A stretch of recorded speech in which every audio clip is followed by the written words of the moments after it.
দেরিতে হলেও third terminal চালু হলে দেশের এভিয়েশন খাত নতুন এক দিগন্তের অপেক্ষায়। এই টার্মিনাল চালু হলে ঢাকা বিমানবন্দরের যাত্রী পরিবহন ক্ষমতা বেড়ে দাঁড়াবে 2 কোটিতে। কার্গো হ্যান্ডেলিং ক্ষমতা বছরে 10 লাখ টনে পৌঁছাবে। আধুনিক এই টার্মিনালে আছে 115টি চেক ইন কাউন্টার, 16টি ব্যাগেজ বেল্ট এবং একসঙ্গে 37টি উড়োজাহাজ পার্কিংয়ের সুবিধা। এলিভেটেড এক্সপ্রেসওয়ে, পাতাল মেট্রো রেল ও বিমানবন্দর রেলওয়ে স্টেশনের সঙ্গে টানেলের মাধ্যমে যুক্ত হবে এই টার্মিনাল। হজ যাত্রীরাও হজ ক্যাম্প থেকে আন্ডারগ্রাউন্ড টানেলের মাধ্যমে সরাসরি টার্মিনালে প্রবেশ করতে পারবেন।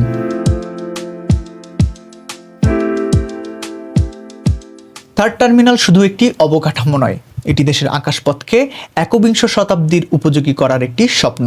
মোট 21,300 কোটি টাকার এই প্রকল্পের বেশিরভাগ অর্থ এসেছে জাপান ইন্টারন্যাশনাল কোঅপারেশন এজেন্সি জাইকার ঋণ থেকে। সরকার দিয়েছে প্রায় 5,000 কোটি টাকা। 2019 সালের 28 ডিসেম্বর এই টার্মিনালের নির্মাণ কাজের উদ্বোধন হয়। প্রায় 2,30,000 বর্গমিটার ফ্লোর স্পেসের এই টার্মিনালের নির্মাণ কাজ শেষে 2023 সালের 7 অক্টোবর এর আংশিক উদ্বোধন হয়।